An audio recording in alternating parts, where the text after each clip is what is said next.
वसुदेवसुतं देवं कंसचाणूरमर्दनं देवकी परमानन्दं कृष्णं वन्दे जगद्गुरुम्।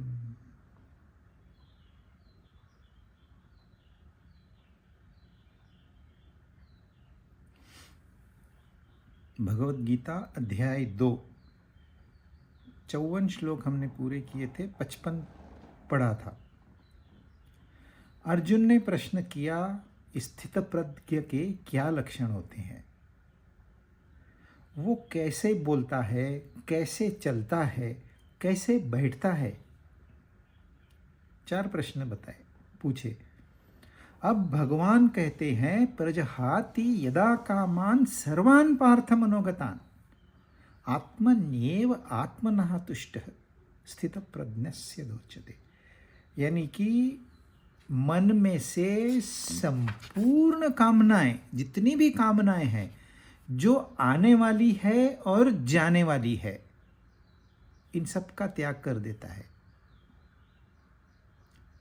एक बात। दूसरी, अपने आप में अपने आप से संतुष्ट रहता है, यानी कि बाहरी किसी वस्तु या व्यक्ति के ऊपर वो अवलंबित नहीं है। वो पहले संतुष्ट है, फिर संसार में जाता है। हम लोग क्या करते हैं, पहले संसार में जाते हैं, फिर संतुष्ट होने की कोशिश करते हैं। हम लोग उल्टे चलते हैं, इसलिए हमारे एक्सीडेंट्स होते हैं। परंतु जो स्थित प्रज्ञ होता है वो पहले अपने आप से अपने आप में खुश रहता है, संसार हो या न हो। ऐसा जो है, ये 2 बातें हैं, मन में आने वाली जाने वाली सारी कामनाओं का त्याग और संतुष्ट, उसको स्थिर बुद्धि कहते हैं, स्थित प्रज्ञ कहते हैं।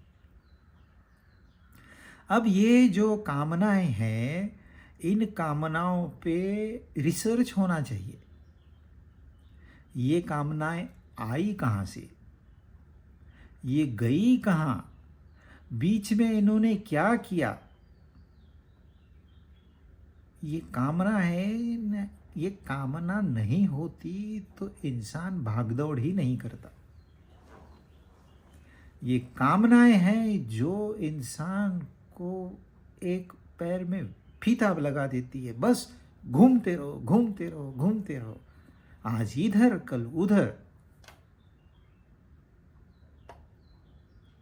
और फिर जब वो इतना अपने कर्मों में मशगूल रहता है तो साहजिक वो फल की भी अपेक्षा करता है। तो एक तो पुश करती है ये कामनाएं, दूसरा पुल करती है, पीछे से धक्का मारती है, आगे से खींचती है। तो मनुष्य गतिमान रहता है, और यह गतिमानता ही घर्षण यानी कि फ्रिक्शन निर्माण करती है, जिसको हम stress and strain of life कहते हैं। और जो स्थित प्रज्ञ का मतलब होता है जिसकी बुद्धि स्थिर है। बुद्धि स्थिर है, शरीर अब कर्मों में है, कृति में लगा हुआ है, तो घर्षण नहीं होगा, फिर कोई इरोजन नहीं होगा। ये हमारी बुद्धि है, जहां पर से विचार निर्माण होते हैं।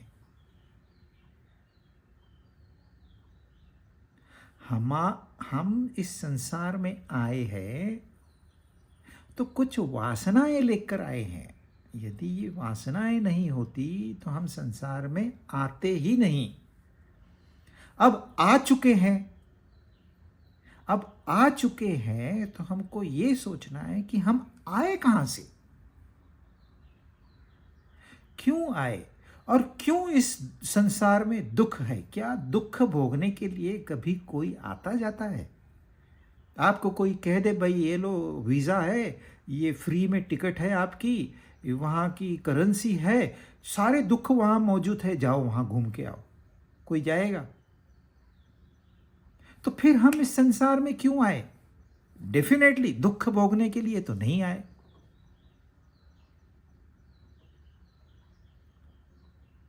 तो जब हम सोचेंगे तो हम ये मनन करने की क्रिया है, ये बताने से कुछ नहीं होगा।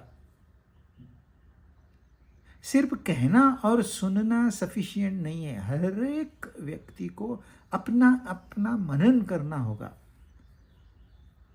कि सही में ये कामनाएं थी तो नहीं मेरे मन में, कहां से अचानक आ गई। तो हुआ यूं है, जब हम पैदा हुए उसका कारण था हमारा एक बीज। बीज नहीं होता तो हम आते ही नहीं, वो अंकुरित हुआ,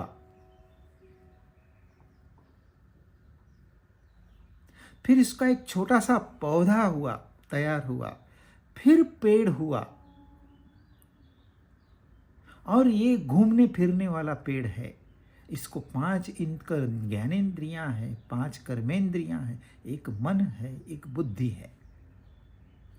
तो जब हम इस संसार को देखते हैं, इसको महसूस करते हैं, तो हम और वासनाओं को निर्माण करते हैं। इस वासनाओं का निर्माण करना, इसका दूसरा नाम है दुख भोगना। और ये वासनाएं फिर विचारों के रूप में प्रकट होती है। जब विचार घनीभूत हो जाते हैं, उनका बंडल तैयार हो जाता है, तब उसको कहते हैं कामना। और एक बार यह कामना निर्माण हो गई आपके मन में, वो कीड़ा घुस गया, तो आप भाग दौड़ किए बगैर रह ही नहीं सकते। एक्सीडेंट हो गया, बीमार हो गया, तो भी वो कीड़ा मरेगा नहीं। वो यही कहेगा मैं हॉस्पिटल से ठीक होके जाऊंगा और मेरी कामना पूरी करूंगा। शायद वो व्यक्ति आए ही नहीं हॉस्पिटल से घर में, पर फिर दूसरा जन्म लेके जरूर आएगा, क्योंकि वो कीड़ा मरा नहीं। वो परेशानी का कारण है, वो जाएगा नहीं ऐसे आसानी से, उसके लिए एक मेथड है।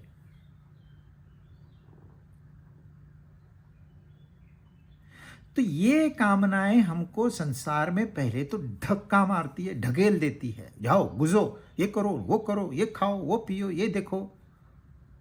अच्छा, संसार में आने के बाद हम क्या करते हैं? सबसे पहले कामना पूर्ति के लिए मेहनत करते हैं। जैसे ही कामना पूर्ति हो गई, दूसरी कामना खड़ी हो जाती है, फिर उसके लिए मेहनत करते हैं। दूसरी पूरी हुई नहीं है अभी तक कि तीसरी खड़ी कर देते हैं, और ये सिलसिला मरते दम तक चलते रहता है।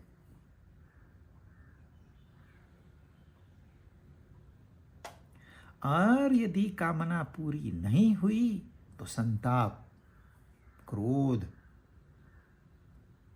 हम दूसरों को ब्लेम करते, इनकी वजह से मेरी कामना पूरी नहीं हो रही,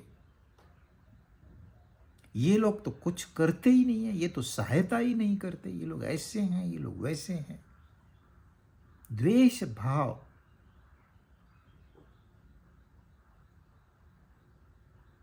और जब कोई कुछ करता है हमें, हमारे लिए, हमारी कामना पूर्ति हो जाती है, तो हमको और चाहिए, और चाहिए, और चाहिए। कितना कितना और चाहिए?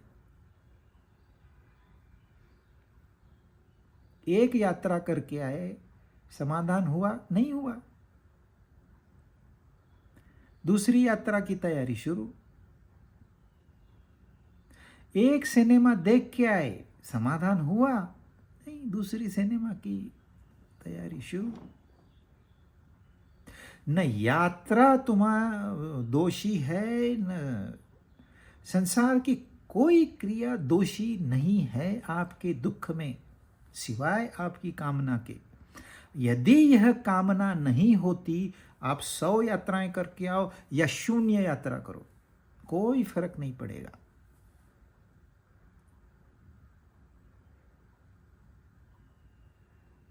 पर जब तक यह कामना है, यह फ्रिक्शन तैयार करती ही रहेगी, घर्षण होते ही रहेगा और यूं ही जीवन समाप्त हो जाएगा।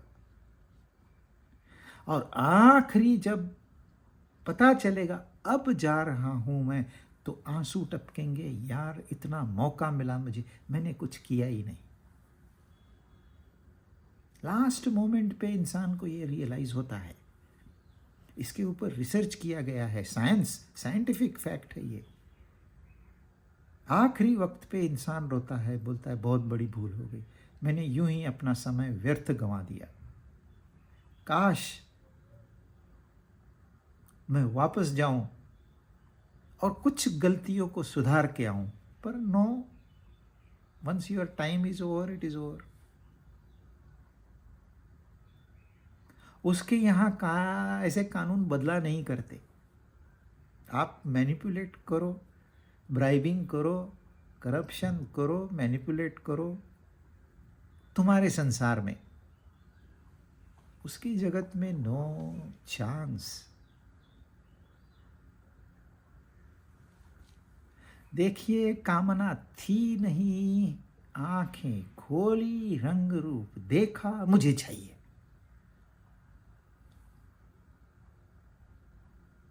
इतने घटिया किस्म के गाने बन रहे हैं जिसकी हद ही नहीं है घटियापन, फिर भी सुनना है, उसके ऊपर नाचना है।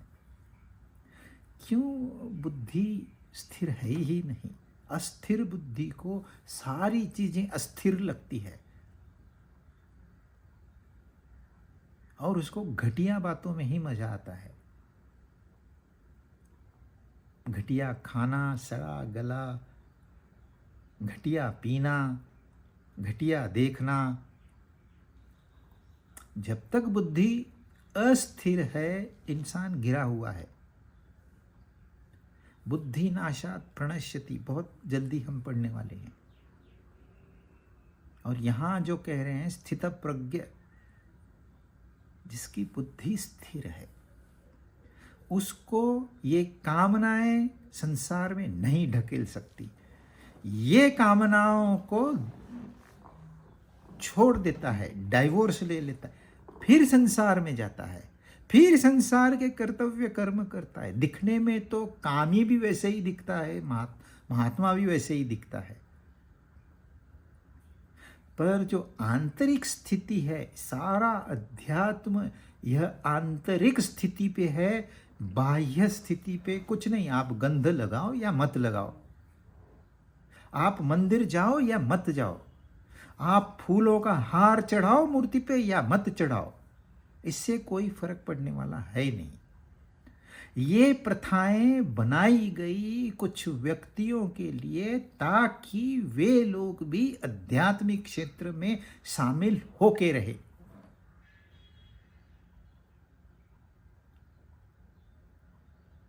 परंतु बाहरी, क्योंकि यह भी कामना के दायरे में ही आता है। सिर्फ आप चाहते हो मुझे ये वस्तु चाहिए, ये चाहते हो भगवान की मूर्ति चाहिए, उसकी जगह भगवान की मूर्ति स्लाइटली बेटर। अरे शिवलिंग, चलो घर में शिवलिंग रखते हैं, बालाजी गए बालाजी की मूर्ति रखते हैं, और कहीं गए वहां की घर भर के रख देंगे मूर्तियों से। पर इससे आपका बुद्धि स्थिर होने वाली नहीं है, मन शांत होने वाला नहीं है। ये जैसे था वैसे ही रहेगा। तो आध्यात्मिक क्षेत्र जो है, यह सिर्फ यह जो अंतःकरण है इसकी शुद्धि करता है और कुछ नहीं। आपकी इंद्रियां जो कि त्यों रहेगी, वो संसार के संपर्क में रहेगी, मतलब रहेगी। आप थोड़ी आंख फोड़ के चलोगे, कान काट के चलोगे, पैर काट के दिए, हाथ काट दिए, ऐसे थोड़ी जीना होता है। ये इंद्रियां बहुत बढ़िया है, इस संसार का असली रूप भी बताती है, लेकिन हम वो देखते नहीं हैं, हम नकली रूप देखते हैं। जो है नहीं उसको देखते हैं, जो है उसको देखते ही नहीं।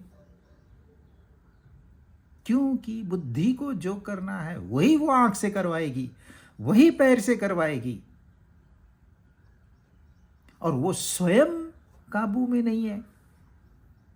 जो स्वयं काबू में नहीं है वो दूसरों को क्या काबू में रखेगा। जो मेन ऑर्गेनाइजेशन हेड है वही काम नहीं करता, दूसरे क्या काम करेंगे। तो हेड को सुधार लो, ऑर्गेनाइजेशन सुधर जाएगी।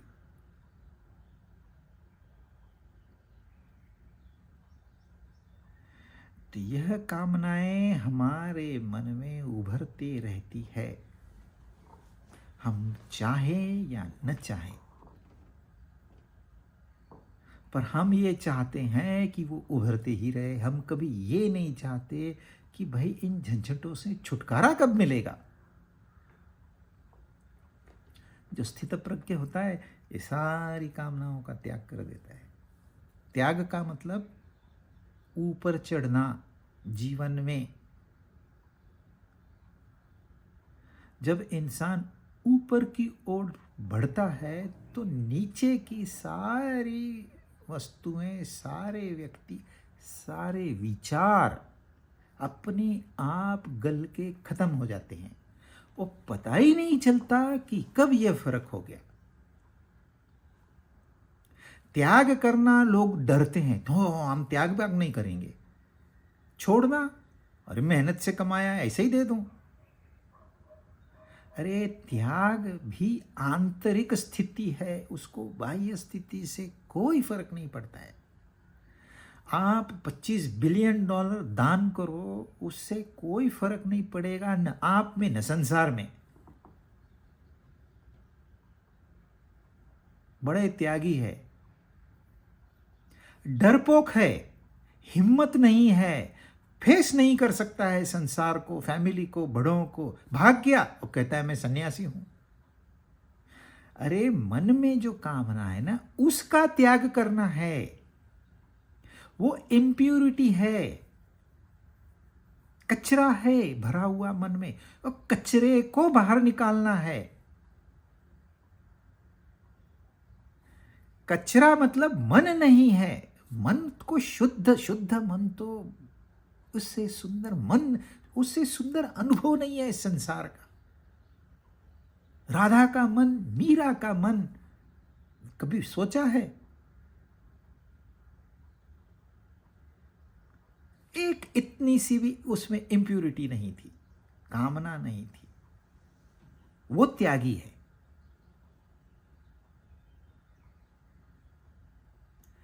भगवे कपड़े, सफेद कपड़े पहने, बाल छांट दिए या बाल बढ़ा लिए, इससे कोई मन शुद्ध नहीं होगा।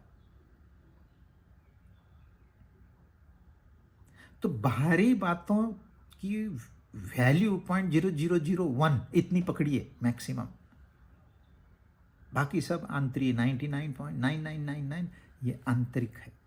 तो अंदर से कामनाओं का त्याग करना है, यानी कि उन पर विजय प्राप्त करनी है। आप देखिए जितने भी भगवान के रथ थे उसके ऊपर विजय पताका थी। ये विजय पताका मतलब उन्होंने इन कामनाओं का भली भांति त्याग कर दिया है, वो विजय है। बम डाल दिए और क्या विजय हो गया उसको? तुम्हारा मन तो और कुलुषित हो गया।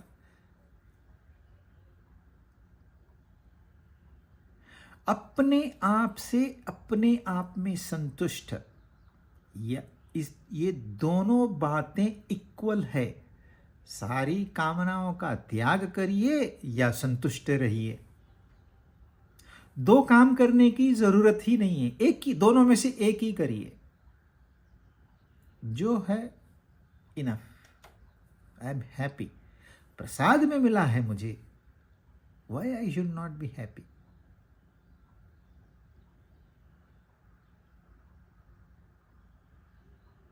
किसी के पास पैर नहीं है, किसी के पास हाथ नहीं है, किसी के पास आँख नहीं है, किसी के पास धन नहीं है, किसी के पास परिवार नहीं है, किसी के पास घर नहीं है, किसी के पास अक्ल नहीं है। हमको तो सब कुछ मिला है, और क्यों आप संतुष्ट नहीं हो?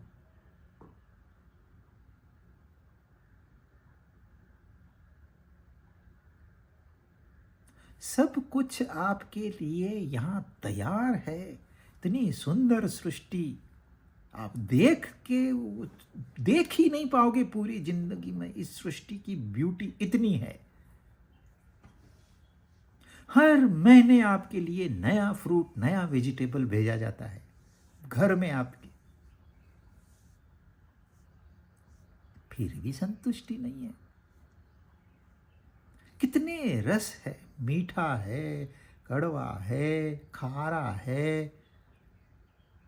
कितने रस दिए हैं आपके लिए ताकि आप संतुष्ट हो सकें। पर मनुष्य है, उसको और चाहिए, और चाहिए, और चाहिए। आप कितना धन कमाओ, इसकी शास्त्रों ने कभी व्याख्या नहीं की कि इतना बस हो गया, कभी व्याख्या नहीं की। अरे आता है लक्ष्मी के रूप में, आने दीजिए। और ये धन है, ये आने वाला और जाने वाला है। तैयारी भी रखिए, एक दिन जाएगा। So simple. उसको अननेसेसरली कॉम्प्लिकेटेड करके रखा है। सोने का भाव बढ़ गया, चांदी गिर गई। तुम बढ़ गए, तुम गिरे, वो तुम्हें दिखता ही नहीं है।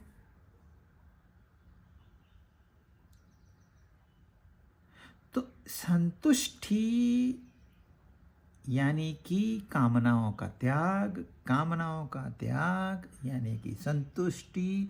ये दोनों कैसे मुमकिन है? जब आपकी अट्यूनमेंट, आपका संपर्क उस एक सत्ता से जिसको हम नहीं जानते। लोग कहते हैं भगवान है, हम लोग तो मंदिर जाते हैं, हम पूजा करते हैं, हमारी कामना पूरी हो जाती है, भगवान है। दूसरे कहते हैं भगवान नहीं है। जो चीज नहीं है उसको कहने की क्या जरूरत है? क्यों कह रहे हो आप? ये दोनों एक क्लास के लोग हैं। ये दोनों एश्यूम करते हैं, ये अपनी कल्पना से भगवान का निर्माण करते हैं। एक कहता है, एक कहता है नहीं है। असल में दोनों गलत है, क्योंकि आपने सिर्फ कल्पना की है जिसको ये मनुष्य जान ही नहीं सकता। उसको आप किस बेसिस पे कह रहे हो कि ये है और ये नहीं है? किस बेसिस पे? कोई तर्क है आपके पास? परंतु जब इंसान इन सारी कामनाओं से ऊपर उठ जाता है, ये छोटी छोटी चीजें हैं, ये कामनाएं, ये इच्छाएं, ये राग द्वेष, ये मतलब इसकी वैसे कुछ भी वैल्यू नहीं है। They are valueless. जिस दिन यह समझ आ गई तो आपको सही में वो है कि नहीं पता चलेगा। तब तक उसको प्रोजेक्ट करके ही आपको अट्यूनमेंट करनी है, अपना मन उधर लगा देना है, अपनी बुद्धि उधर लगा देनी है। तो फिर ये कामनाओं का जो प्रेशर बना पड़ा है वो धीरे धीरे धीरे धीरे कम होगा। एकदम से कम नहीं होगा, ओवरनाइट कोई बुद्धा नहीं बनता है, धीरे धीरे कम होगा। और एक दिन आपको रियलाइज होगा, अरे मैं इतना भटकता था, अब मुझे शांति का एहसास हो रहा है, यानी कि मेरे मन से कामनाएं कम हो गई। अब इसको पकड़ो, इस लिंक को, और आगे बढ़ो। बस अब ये आपको सिर्फ आगे बढ़ना है। Rest everything is automatic. फिर स्थितप्रज्ञ होना कोई दूर की बात नहीं है।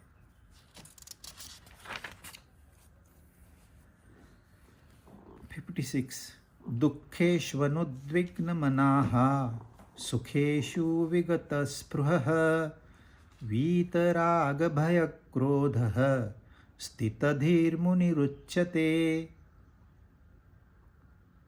दुख आ गया तो क्या होता है, मन में उद्वेग निर्माण हो जाता है, छटपटाहट होती है, सारी सुख चैन गायब, पेट में जलन, नींद नहीं आती, स्वभाव चिड़चिड़ा हो गया दुख आने पर जो स्थितधि है, जो मुनि है, वो सुखों को आता है दरवाजे तक आने देता है, बोलता है भाई रुको, अपना काम करो, निकल जाओ, मेरा तुम्हारे साथ कोई वास्ता नहीं है। फिर सुखों में भी उसका मन चंचल नहीं होता। नहीं तो दुखों से भी कभी कभी सुख डेंजरस होते हैं। हंस हंस के गिर के मरने वालों की संख्या कम नहीं है इस संसार में। सुखों की भी एक शक्ति होती है जो आपकी सारी सिस्टम को बिगाड़ के रख देती है। उसमें जो एक्साइटमेंट है,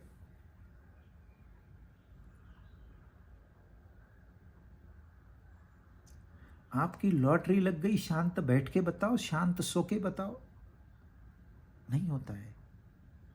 परंतु इसका होता है, स्थितधि है उसका होता है। वीतराग भय क्रोध, राग भय और क्रोध, इनसे पूरा वो फ्री है, मुक्त है। ये है ही नहीं। मुक्त मतलब आप समझोगे वो है, और वो है ही नहीं। उसको पूछे आपने कभी क्रोध किया है? अभी बताइए तो, लास्ट 1 साल में कभी क्रोध करना ही क्यों है भाई? मैं तो भूल ही गया हूं क्रोध होता भी है। मुनि ही, ऐसे व्यक्ति को उन्होंने मुनि कहा है। मुनि यानी कि मननशील। मननशील व्यक्ति बाहर से मौनी होता है और भीतर से अपने आप से बातें करता है। पूरा मौनी नहीं है। मौनी सिर्फ बाहर से मौन रहता है। बाहर से आप देखोगे बोलेगे ये बोलता नहीं है, पर भीतर में वो विचार कर रहा है कि ये कामनाएं क्यों आए, ये दुख क्यों आए, इस संसार से मैं इन सारे लोगों को दुखों से मुक्ति कैसे दिलाऊं। ये वो सोचते रहता है, अपने आप से बातें करते रहता है। अर्जुन ने पूछा ना, वो कैसे बोलता है? अब आप कहोगे कैसे बोलता है मतलब क्या हंस के बोलता है, रोते बोलता है, तोतला बोलता है? अरे वो बोलना थोड़ी होता है।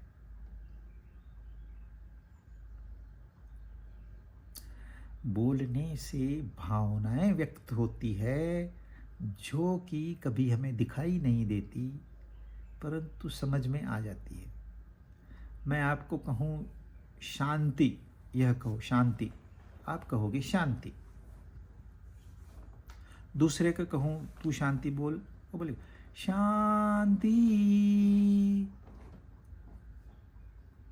तीसरे को बोलूंगा शांति को, शांति ही। चौथा शांति। अब चारों ने यह शांति कहा, पर कैसे कहा? उसमें भाव है। एक गुस्सा है, एक में अहंकार है, एक दूसरों के मतों पे अवलंबित है, वो चाहता है कि लोग मुझे अच्छा कहें, भावनिक है। एक आलसी है, तामसिक इंसान है, उसको क्या लेना देना ही नहीं है, कुछ करता ही नहीं है, तो उसको कुछ मिलेगा तो है ही नहीं, उसको पता है मुझे मिलने वाला तो कुछ है ही नहीं, मैंने तो कोई मेहनत नहीं की है। अभी कहाँ है शांति, तो कह देते हैं यार, मेहरबानी। तो क्या प्रकट हुआ? उस शब्द, एक शब्द के साथ में हमारा अंतःकरण प्रकट हुआ। यह आदमी अंदर से कैसा है हम जान सकते हैं। कैसा बोलता है मतलब, क्या ये अहंकारी है, क्या ये विद्वान है, क्या ये अज्ञानी है। कोई लोग मुंह खोलते हैं तो ज्ञान की गंगा बहने लगती है, कोई लोग मुंह खोलते हैं तो अज्ञान की नाली बहने लगती है। हमारा अवेयरनेस है तो हमें समझ में आएगा। एक वाक्य उसने कहा, हम समझ सकते हैं कि इसकी आंतरिक स्थिति क्या है। हो सकता है वो टेम्पररी गुस्से में हो, परंतु कैसे बोलता है, मतलब कैसे अपनी भावनाओं को व्यक्त करता है। वो सुख नहीं, दुख नहीं, राग नहीं, द्वेष नहीं, लोभ नहीं, क्रोध नहीं, इन सबको वो व्यक्त नहीं करता। वो व्यक्त होते ही नहीं है, क्योंकि वो होते ही नहीं है।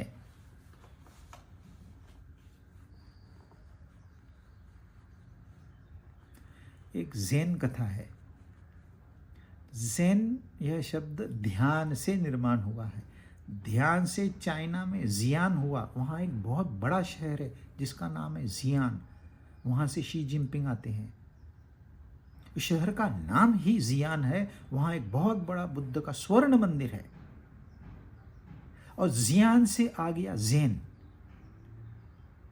तो ज़ेन में ध्यान का ही महत्व होता है।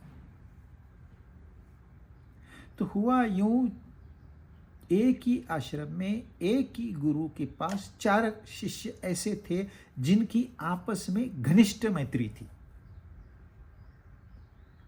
बहुत अच्छे दोस्त थे। साथ में बैठते थे खाना खाने, साथ में गप्पे लड़ाते थे, साथ में स्टडी करते थे। फिर वो सोचते, यार इतने साल हो गए हमको, 10-15 साल इस आश्रम में, पर कुछ हमने पाया नहीं है, हमारा ध्यान यहाँ होता नहीं है। चलो आश्रम छोड़ के हिमालय में चलते हैं। अब वो जापान का हिमालय होगा, किसी गुफा में रहते हैं। तो एक गांव के नज़दीक गुफा थी, पहाड़ में जाके उसको चुनते हैं और बोलते हैं वहाँ गांव है, खाना पीना मिल जाएगा, धार्मिक लोग हैं, अपने आप पहुँचा देंगे, हमको कोई चिंता नहीं है। हम ध्यान में बैठते हैं। तो वहाँ कुछ दिन, कुछ महीने बीत गए, पर कुछ हुआ नहीं। फिर जो सीनियर था ना, वो कहता है, यार एक प्रॉब्लम है हमारे साथ में। हमारी दोस्ती तो बहुत अच्छी है, परंतु इसी की वजह से हम गप्पे लड़ाते रहते हैं, कितने घंटे बीत जाते हैं पता ही नहीं चलता। तो ये इसमें हम ध्यान कैसे करेंगे? अब आज से हम मौन व्रत पर पालन करेंगे। शाम को डिनर करके ध्यान में बैठते हैं, कोई बोलेगा नहीं, एक शब्द नहीं उच्चारना है। चारों को एकदम करेक्ट, बिल्कुल सही कह रहा है। शुरू करते हैं। 6 बजे 7 बजे डिनर हो गया, पलथी मार के कोई पद्मासन में, कोई सुखासन में, कोई वीरासन में बैठ गए। रीढ़ की हड्डी सीधी की, गर्दन सेंटर ऑफ ग्रेविटी में स्थिर किया और ध्यान मगन हो गए। और बीच में एक ऑयल लैम्प था, तेल का दिया जल रहा है और इनका ध्यान चल रहा है। पर हुआ यूं, धीरे धीरे उस दिए का तेल समाप्त हो गया। नॉर्मली तो वो बंद करके सो जाते थे, पर अभी तो ध्यान में बैठना है। तो तेल का समाप्त हुआ, एक झोंका आ गया, दिया बुझ गया। दिया बुझ गया तो एक सन्यासी, वो उसको डर लगा, अरे बाप रे अंधेरा है,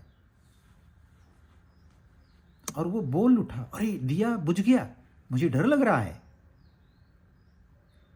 भय। और जैसे ही उसने बोला मुझे डर लग रहा है, दूसरे को गुस्सा आ गया, बोलता तेरे को बोला था मौन रखना है, तू क्यों बोल पड़ा। क्रोध।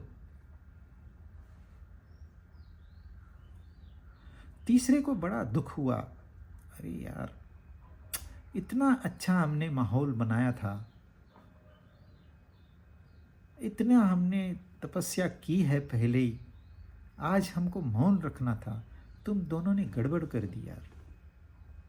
तीसरा बोल पड़ा। चौथा मस्त खुश हो गया, हा हा हा,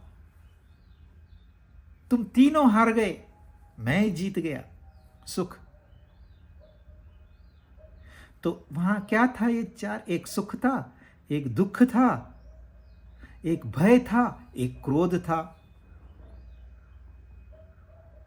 यदि यह चारों बोलते ही नहीं तो वहां न सुख था, न दुख था, न भय था, न क्रोध था। क्या था, वो मुनि था, वो स्थिर बुद्धि वाला था। तो कैसे बोलता है, उसकी भाषा कौन सी है, तो उसकी भाषा मौन की भाषा है, मनन की भाषा है, चिंतन की भाषा है। तो बोलने से हमारा ये जो भावनाएं प्रकट होती है, वो स्थितधि मुनि की वो प्रकट नहीं होती है, क्योंकि वो बोलता है अपने आप से।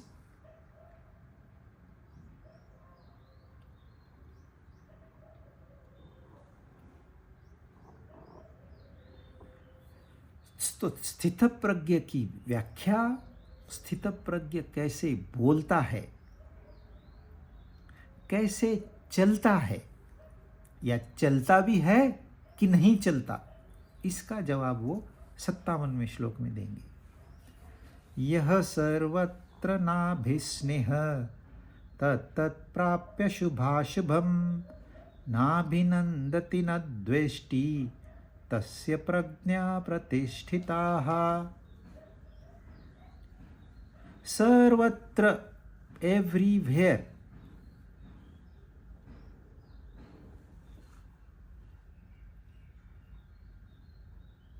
आसक्ति रहित जो मनुष्य उस शुभ अशुभ को प्राप्त करके न तो प्रसन्न होता है न द्वेष करता है, उसकी बुद्धि स्थिर है। हम स्थिर बुद्धि की ही बात कर रहे हैं। स्थित धी वही है, स्थित प्रज्ञ वही है, जिसकी प्रज्ञा प्रतिष्ठित हो गई है वो वही है। इवन मुनि भी वही है, एक ही की बात हो रही है। सिर्फ विषय पहले उन्होंने व्याख्या करने को कही स्थित प्रज्ञ की, फिर कहा कि वो कैसे बोलता है, यह 56वां श्लोक बताता है। वह कैसे चलता है, यह 57वां श्लोक बताता है। वह चलता है, यही बहुत महत्वपूर्ण है। नहीं तो अध्यात्म में लोगों को लगता है अरे इसने चलना ही नहीं है। वो चलता है लेकिन वो आसक्ति रहित है। आप उसको बाजार में देखोगे, आप उसको सिनेमा घर में देखोगे, आप उसको एयरपोर्ट पे देखोगे, आप उसको कार में देखोगे, वो कहीं भी है, सब जगह है, परंतु कहीं भी उसकी आसक्ति नहीं है। और हम लोग हम लोग कहीं भी हो, सब जगह से आसक्ति है। और हमारी अपेक्षा क्या है? अरे वो मुनि है ना, वो सन्यासी है ना, वो त्यागी है ना, उससे अपना जीवन में कोई फर्क पड़ना नहीं। 100 सन्यासी, 200 त्यागी आपके जीवन में आ जाए, अरे आपका जीवन तो आप ही को जीना है। तो यहां उसकी बात कर रहे हैं, जो राग द्वेष क्रोध भय से रहित है, वह मननशील है, अपने आप से बात करता है, तो आपको लगेगा वो अपने आप से बात करता है, संसार में आता जाता ही नहीं। तो इसके लिए आगे का उत्तर वो देते हैं, नहीं नहीं, संसार में आता जाता है। कहाँ? सब जगह आता जाता है, सिर्फ आसक्त नहीं होता। ये आसक्ति क्या है?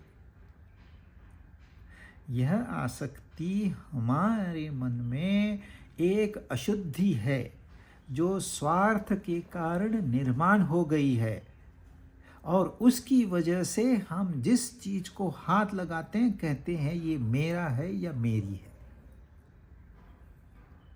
यह मेरा और मेरी, यह आसक्ति है। इसको कहते हैं ममता।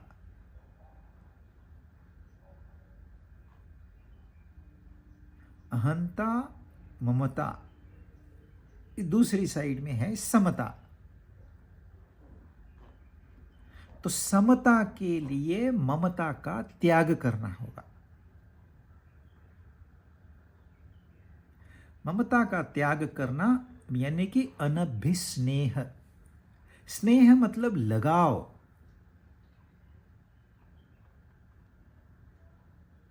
और जिससे लगाव होता है ना, उसका प्रेजेंस हमें चाहिए। मुझे ये चाहिए। पहले कुछ अता पता नहीं था, अब आसक्ति हो गई। आसक्ति हो गई तो क्या हो गया? ऐसे कोई सींग नहीं निकल के आए। अभी डिपेंडेंस हो गया, अपना स्वार्थ प्रबल हो गया। प्रेम में यदि स्वार्थ मिला दिया जाए तो उसे कहते हैं आसक्ति या ममता। और यदि आसक्ति से स्वार्थ को निकाला जाए तो हो जाएगा शुद्ध प्रेम।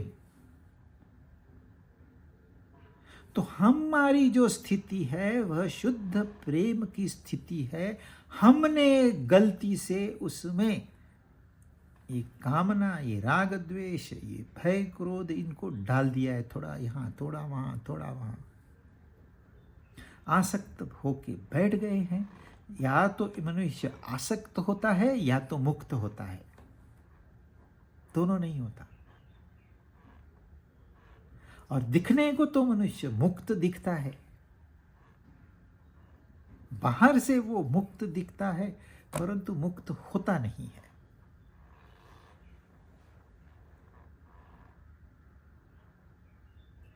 जितने लोग संसार में फोर्स घुसते हैं वो आसक्ति की वजह से, क्योंकि आसक्ति में एक आकर्षण होता है, जैसे ग्रेविटेशनल फोर्स होता है। अभी चांद है, धरती को चिपक के है, आसक्त है। धरती सूरज को चिपक के है, आसक्त है। वैसे ही ये वस्तुओं के साथ हम आसक्त हैं। जड़ के साथ चेतन आसक्त है। जड़ जिसकी कोई वैल्यू नहीं है, और चेतन जो कि सर्वे सर्वा है, वो गिर के जड़ के साथ जुड़ गया।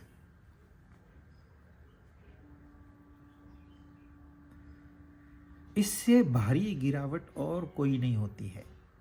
यदि एक दिन में स्टॉक मार्केट 80,000 से 80 हो जाए तो आप कहोगे ये तो मनुष्य की कल्पना की बाहर की गिरावट है। अरे ये गिरावट कुछ भी नहीं है। ग्रेट क्रैश 1930s में है, कुछ भी नहीं।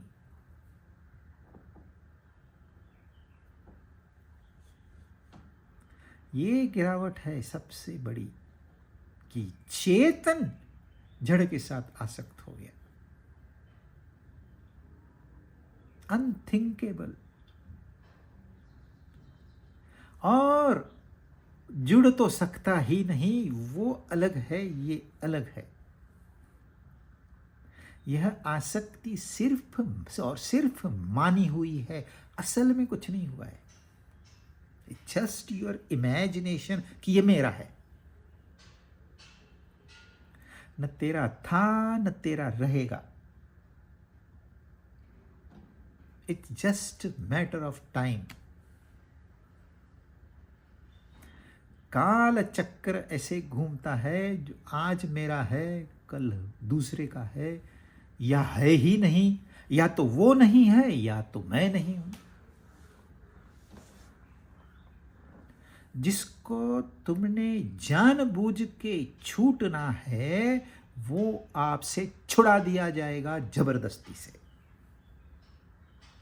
तो आप इसका मतलब वो आपका है ही नहीं, न था न है न होगा। तो ये कल्पना मात्र है कि ये मेरा है, यह मेरी है, यह मेरे है। ये कल्पना है और कुछ नहीं। और यह कल्पना सारे दुखों का निर्माण करती है, जो कि वो भी काल्पनिक ही है, माने हुए है, सत्य है ही नहीं। कोई दुख सत्य नहीं है इस संसार में।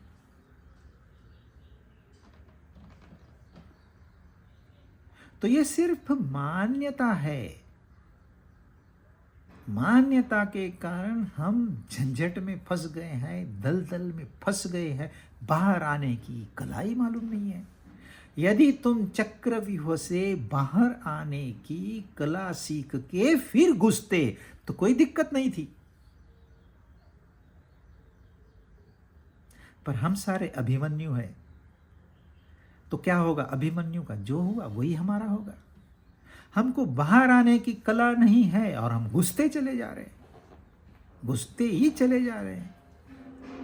आसक्ति को और बढ़ाओ, आसक्ति को और बढ़ाओ, आसक्ति को और बढ़ाओ।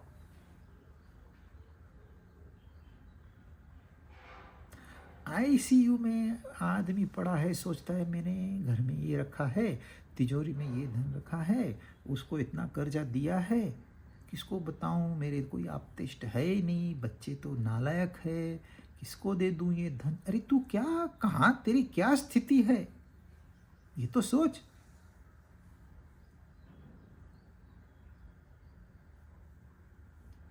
पर ये जो चिकटपना है, यह ऐसे नहीं छूटेगा। आप स्टैंप लगा दो तो उसको खींच के नहीं आप निकाल सकते, वो फट जाएगी। और यही होता है हमारे साथ, हम जबरदस्ती करते हैं। अरे उसको थोड़ा समय पानी में डाल दो, वो गोंद जो है वो अपने आप पिघल जाएगा। जब वो गोंद पिघल गया, आप बस स्टैंप को उठा लो, वो अलग हो जाएगा। हमारी आसक्ति उस गोंद जैसी है, आप खींच के निकालने की कोशिश करोगे, फट जाओगे, मर जाओगे और दुखी हो जाओगे। इसलिए संत महात्मा बोलते हैं, नाम में लग जाओ। नाम में लगने से आप भूल जाओगे कि कुछ मेरा भी है। ऐसे नहीं है कि आप राम का नाम जप रहे हो, राम आके प्रकट हो जाएंगे, ऐसे नहीं है। अरे उनको क्या काम नहीं है क्या? एक एक के बीच हजारों करोड़ों लोग राम नाम जपेंगे तो करोड़ों बार राम को आना पड़ेगा। परंतु आप राममय हो जाओगे, और एक बार आप राममय हो गए, कौन सी आसक्ति, कौन सा मैं, कौन सा मेरा, आप भूल जाओगे। झूठ मूठ का संसार झूठ मूठ के राम से छूट सकता है। ये ब्यूटी है अध्यात्म की। असली राम तो वो तो बहुत दूर है। अब झूठ मूठ का राम निर्माण करो और उसका नाम स्मरण करो। ये झूठ मूठ का संसार है, छूट जाएगा। एक बार संसार छूट गया, सचमुच के राम को प्राप्त करना सबसे आसान तरीका है, सबसे आसान, उससे आसान और कुछ नहीं है।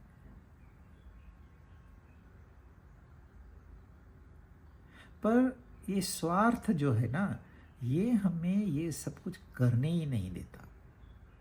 ये मैं आके खड़ा हो जाता है, मैं, मेरे लिए, मुझे नहीं दिया, मुझे नहीं देखा, मुझे मान सम्मान नहीं दिया, सब मेरा मेरा मेरा मेरा।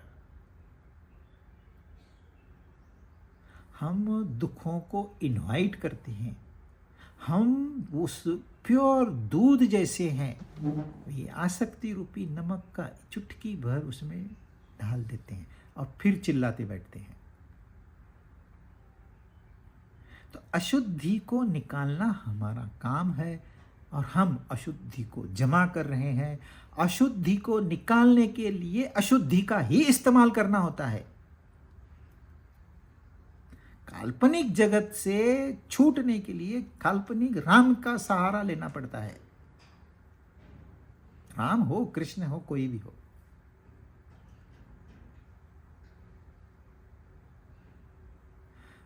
पानी को साफ कैसे करते हैं?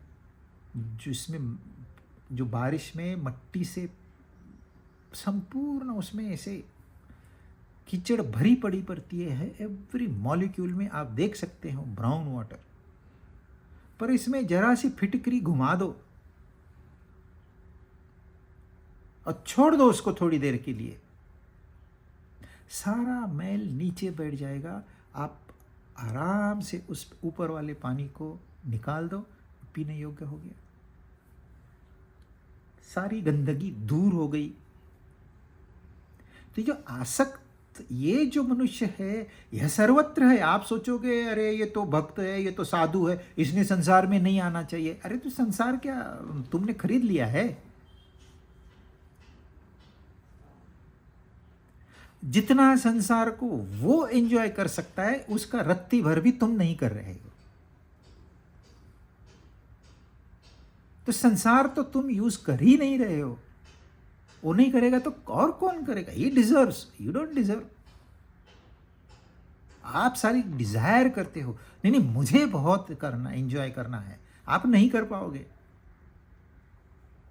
पकड़ने से कोई भी एंजॉय नहीं करता, छोड़ने से एंजॉय करता है। मुक्त हो जाओ तब आप एंजॉय करोगे। तेन त्यक्तेन भुंजी था।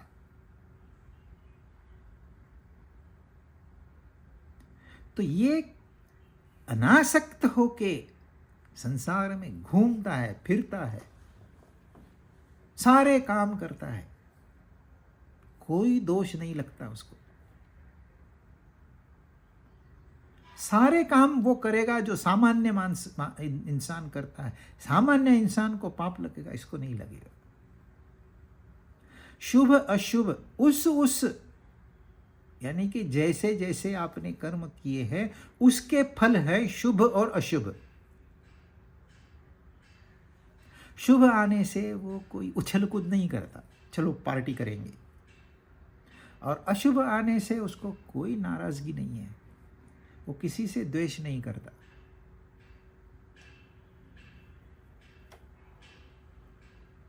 शुभ अशुभ हमारे ही कर्मों के फल है। जैसे जैसे कर्म होंगे वैसे वैसे फल होंगे। आपने दिन रात मेहनत की है, दिमाग चलाया है, तो आपका अमीर होना तय है। यानी कि पैसे के सही अमीर नहीं, झूठ मूठ वाले अमीर जो होते हैं ना, धन वाले, वो अमीर। और उसको वो शुभ मानते हैं, पता नहीं असल में शुभ है कि नहीं, वो उन्हें भी पता नहीं, पर मानते हैं चलो यही शुभ है, शुभ फल है। वो तो बाद में पता चलता है, वेरी लेट, कि अरे यार ये फल तो शुभ फल था ही नहीं, खाली फल था। शुभ तो वो होता है जो हमें जीवन से मुक्ति दिला दे, इन झंझटों से छुटकारा दिला दे। रोज का उतार चढ़ाव नहीं चाहिए। स्टेडी स्थिर बुद्धि, अचल बुद्धि, निश्चल बुद्धि, स्थित प्रज्ञ। तो शुभ फल प्राप्त हो गया, प्रसन्न होता है उसके अनुसार। हाँ, आइडियली शुभ फल जो है उसमें प्रसन्नता इनबिल्ट है, भरी हुई रहती है, असली जो शुभ है। परंतु ये मानने वाला शुभ है, पर है तो फल तो है, क्योंकि कर्म किए हैं तो फल है।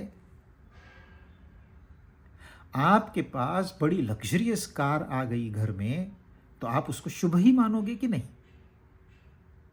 शुभ मानोगे, प्रसन्न हो जाओगे, सबको बताओगे मैंने रोल्स रॉयस ली है, सेलिब्रेट करोगे, यार दोस्तों को बुलाओगे, राइड पे लेके जाओगे, होटल में लेके जाओगे, पार्टी करोगे, प्रसन्न होता है।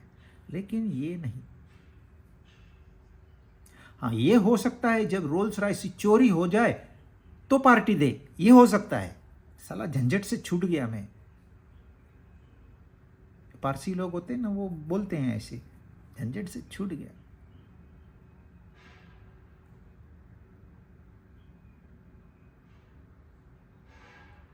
तो ये न प्रसन्न होता है, न द्वेष्टि, न द्वेष करता है।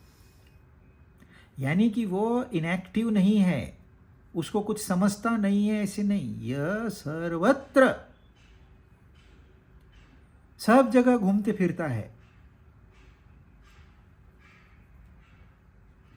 वो कश्मीर भी जाएगा, वो कन्याकुमारी भी जाएगा, वो अमेरिका भी जाएगा, वो चाइना भी जाएगा, सब जगह घूमेगा।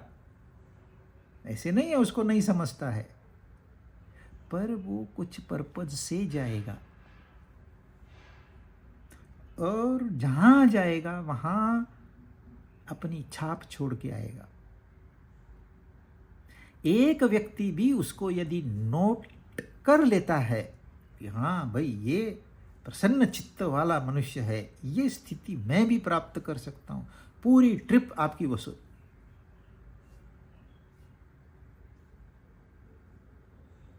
तो नाभिनंदति न द्वेष्टि तस्य प्रज्ञा प्रतिष्ठिता। उसकी जो बुद्धि है वह स्थिर है, चंचलता समाप्त हो गई है। और एक बार बुद्धि स्थिर हो गई तो मन भी स्थिर हो जाता है, शांत हो जाता है, प्रसन्न हो जाता है। फिर प्रसन्नता के लिए शुभ और अशुभ फल की जरूरत है ही नहीं, कर्म की जरूरत है ही नहीं, वो अकर्म हो जाता है। सब कुछ करते हुए वो कुछ नहीं करता। ये आध्यात्मिक बातें ये ऐसे ही है, आपको अपने आप को अपग्रेड करना पड़ेगा। वो हर काम करता है पर कुछ नहीं करता, सब कुछ खाता है कुछ नहीं खाता, सब कुछ देखता है कुछ नहीं देखता। क्योंकि कुछ नहीं करता कहेंगे तो आप बोलेंगे ये तो आलसी इंसान है। वो आलसी नहीं है, उसका काम हो गया, उसका जो कर्म का करना है आज का वो हो गया, इट इज डन। डू करना है ही नहीं, कुछ करना है ही नहीं, डन। उसका यूं काम हो जाता है, क्योंकि उसके पास सारे टेक्निक मौजूद है, अपना स्वार्थ है ही नहीं। जिसका स्वार्थ रहता है ना, उससे काम जल्दी नहीं होता। वो टिंगल मिंगल करते रहेगा, टाइम पास करते रहेगा। Work expands to fill time gap. वो एक ही काम 10 दिन करते बैठेगा, और ये जो है 10 दिन का काम एक दिन में समाप्त, आधे दिन में समाप्त। तो ही इज एवरीवेयर। आप ये मत समझिए कि वो कुछ नहीं करता, आलसी है। वो कहता मात्र है सिर्फ मैंने कुछ नहीं किया, सब कुछ उसी की वजह से हो गया। तो हो गया, सब कुछ हो गया, किया कुछ नहीं। अनासक्त रह के सब जगह जाता है, न शुभ से प्रसन्न होता है, न अशुभ का द्वेष करता है। तस्य प्रज्ञा प्रतिष्ठिता। कैसे चलता है? अनासक्त होके चलता है। अब कैसे बैठता है वो अगली बार।